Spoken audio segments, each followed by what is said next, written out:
창세기 41장 46에서 42장 2절 말씀입니다.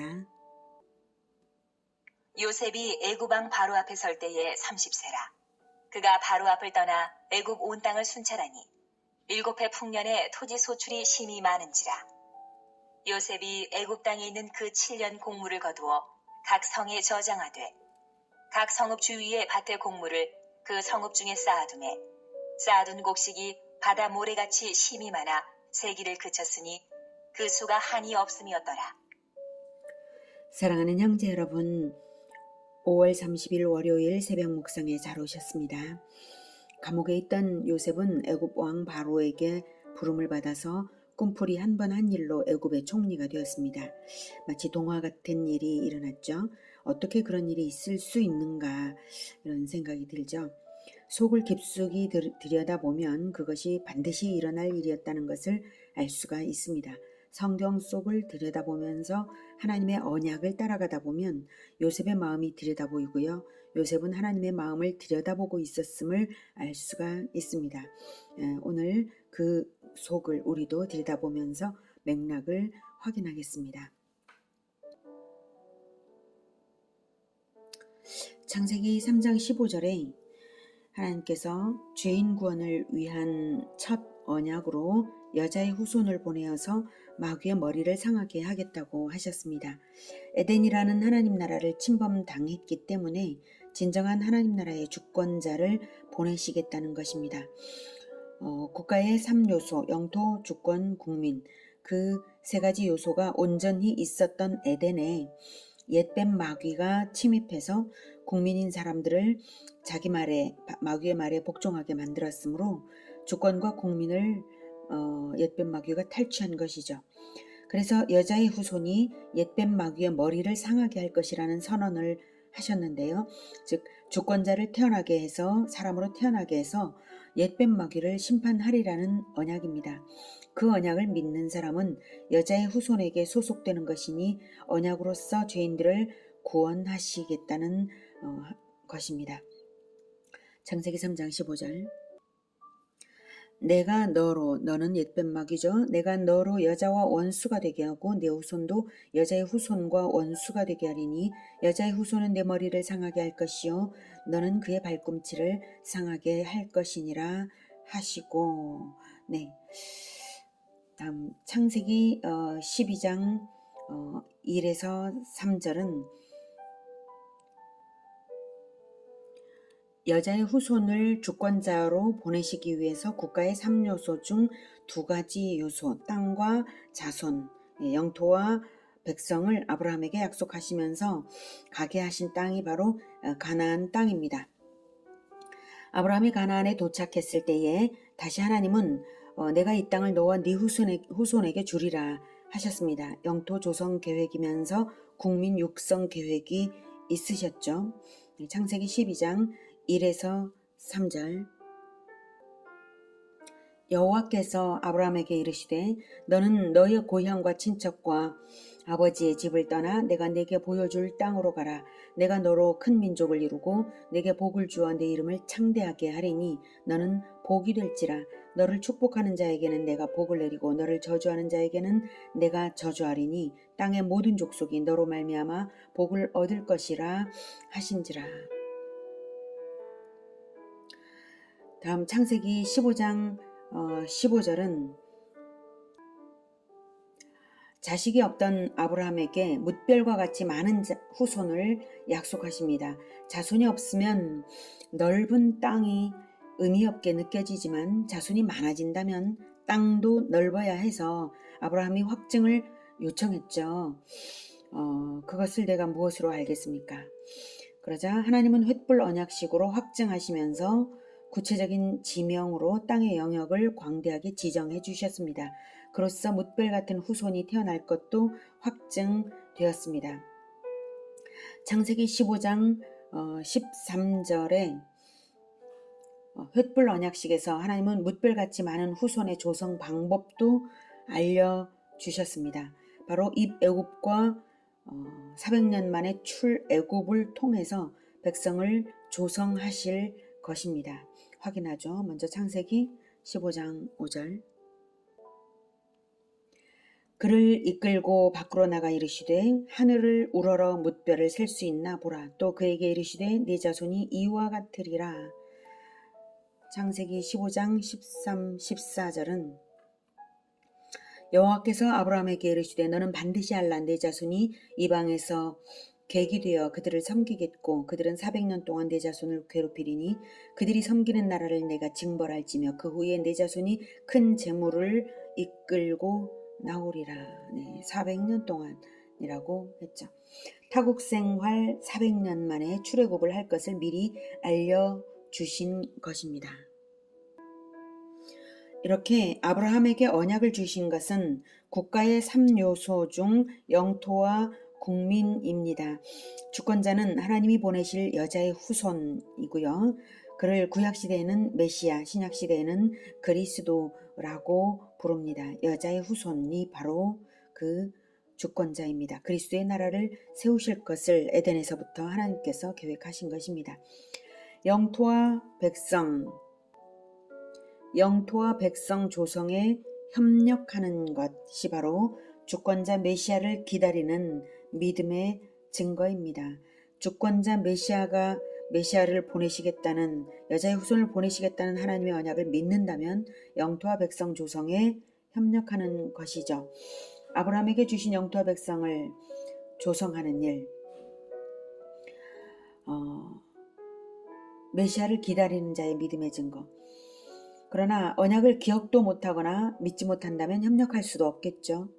언약의 협력을 잘하는가로 믿음을 재어볼 수 있는데요. 요셉은 아주 협력을 잘하는 것이 오늘 본문에서부터 나타납니다. 이후 창세기 50장까지의 모든 내용에서 요셉의 믿음이 새록새록 확증됩니다. 요셉은 조상들이 받은 언약을 자기 자신의 것으로 받아 안고 결코 잃지 않고 있었습니다. 그렇게 될 수 있었던 이유는 요셉에게 주신 두 가지 꿈이 요셉의 마음에서 잊혀지지 않았기 때문인데요. 요셉의 꿈들이 나타내주는 것은 요셉이 바로 이스라엘 12지파의 번성을 주도할 지도자로 선택받은 자라는 사실입니다. 요셉은 자기가 받은 꿈이 하나님으로부터 왔다는 사실을 잘 알았습니다. 요셉이 꿈이 두 가지인데 세트였죠. 둘 다 형제들이 자기에게 절하는 꿈입니다. 한 번은 형제들의 곡식단이 절하고 두 번째는 해와 달과 별들로 표현된 바 온 이스라엘이 요셉에게 절하는 꿈입니다. 곡식단들이 나타나는 것은 백성을 먹인다는 의미입니다. 지혜로운 요셉은 자기가 이제 하나님의 섭리로 애굽 총리가 되었고요. 7년 풍년을 경영하여 7년 흉년을 준비했을 때에 기근을 피해서 자기에게로 나아올 이스라엘을 먹이게 될 것임을 알았을 것입니다. 아브라함에게 말씀하신 400년 만에 출애굽이 이루어지기 위한 전제로서 이 애굽을 맡은 자가 바로 요셉 자신임을 요셉은 알았습니다. 요셉은 이렇게 선조들이 받은 언약을 하나도 잃지 않고 자기의 비전과 연결시켰습니다. 여러분, 예수님이 주신 언약과 개인의 비전을 결합시키시기를 권해드립니다. 하나님의 언약에 결합된 개인의 비전은 반드시 성취됩니다. 요셉의 비전은 애굽 총리 자리를 차지하는 것이 아니라 식량을 준비하여 이스라엘의 입애굽을 이끌어내는 것입니다. 그러려면 총리로서 충성을 다하여서 애굽 왕의 완전한 신임을 얻어야만 합니다. 그래서 요셉은 애굽 온 땅을 순찰했습니다. 애굽 온 땅을 순찰하면서 맡은 바 완전한 직무 수행을 하되 주도적으로 하면서 애굽 왕의 기대를 뛰어넘는 성과를 달성했고 이기심으로 일하지 않았습니다. 그것은 창세기 47장 14절과 창세기 47장 20절로 미루어 알 수가 있습니다. 47장 14절 요셉이 곡식을 팔아 애굽 땅과 가나안 땅에 있는 돈을 모두 거두어 드리고 그 돈을 바로의 궁으로 가져가니 이렇게 바로의 궁으로 가져가서 바로를 만족시켰고요. 20절 그러므로 요셉이 애굽의 모든 토지를 다 사서 바로에게 바치니 애굽의 모든 사람들이 기근에 시달려 각기 토지를 팔았음이라. 땅이 바로의 소유가 되니라. 이렇게 풍년의 토지 소출이 심히 많았고 바로를 위해서 아주 많은 부국강병을 이룬 것이죠. 주변에 있는 나라들이 애굽의 곡식을 사야 했기 때문이죠. 자, 하나님께서 식량을 예비시키는 것은 백성의 번성을 준비시키는 것입니다. 요셉은 자기를 통하여서 이루어질 이스라엘의 번성을 믿었습니다. 50절 흉년이 들기 전에 요셉에게 두 아들이 나되 곧 온의 제사장 보디베라의 딸 아스낫이 그에게서 낳은지라. 요셉이 그의 장남의 이름을 므낫세라 하였으니 하나님이 내게 내 모든 고난과 내 아버지의 온 지비를 잊어버리게 하셨다 하며 차남의 이름을 에브라임이라 하였으니 하나님이 나를 내가 수고한 땅에서 번성하게 하셨다 함이었더라. 네. 이스라엘의 번성을 믿었기에 아들의 이름도 에브라임이라고 지었는데요. 하나님이 나를 내가 수고한 땅에서 번성하게 하셨다라는 의미가 들어있습니다. 하나님의 비전을 보고 믿는 것이죠. 이렇게 되기에는 먼저는 상처받은 것을 제거하고 회복되는 것이 먼저 되어야 했는데요. 상처가 제거되었습니다. 51절 장남의 이름을 므낫세라 한 것에서 알 수 있죠. 하나님이 내게 내 모든 고난과 내 아버지의 온 집 일을 잊어버리게 하셨다라는 의미입니다. 상처를 형들에게 죽을 뻔했던 그 충격과 상처를 싹 다 지운 것입니다. 원망과 상처를 품은 채로는 하나님의 비전을 품지 못합니다. 하나님의 은혜에 감격된 사람은 모든 찌꺼기를 버리게 되어 있습니다. 하나님에게서 생명수를 공급받는 사람이 흙탕물을 보관할 리가 없는 것이죠. 여러분, 우리는 모두 말할 수 없는 은혜를 받은 자들인 것을 기억하시기 바랍니다. 예수님의 보혈의 공로로 죄사함을 받아 하나님의 자녀가 되었다면 이보다 더 큰 은혜가 없습니다. 요셉보다 더 우리가 감격 속에 살아야 마땅합니다. 그래서 은혜를 아는 자는, 생명수를 얻은 자는 동일한 은혜를 세상에 전달하여 공급하기 위하여 자기 십자가를 준비합니다. 흙탕물을 보관할 리가 없습니다. 상처를 받은 것을, 그 상처를 품고 있을 리가 없는 것입니다. 십자가를 오히려 준비하는 것입니다. 53절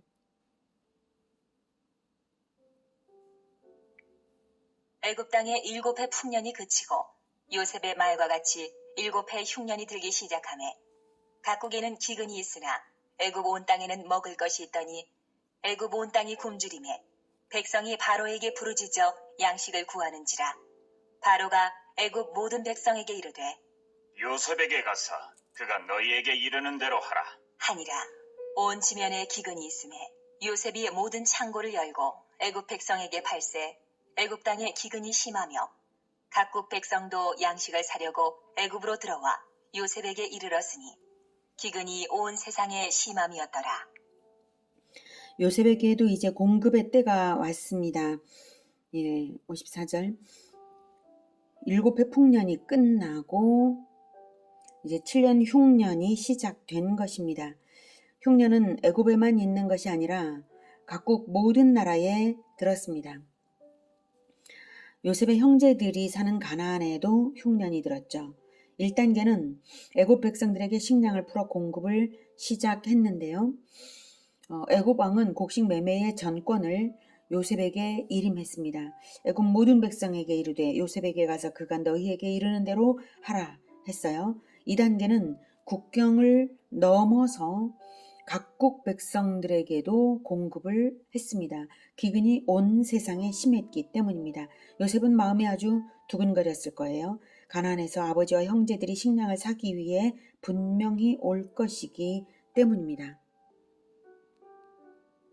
여기서 잠깐 한 가지 의문이 있습니다.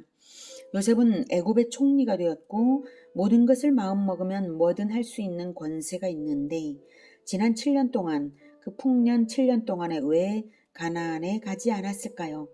원한도 잊어버렸고 상처도 잊었는데 왜 채색 옷을 지어 입혀주시던 사랑하는 아버지가 너무나 그리웠을 텐데 왜 가지 않았을까요?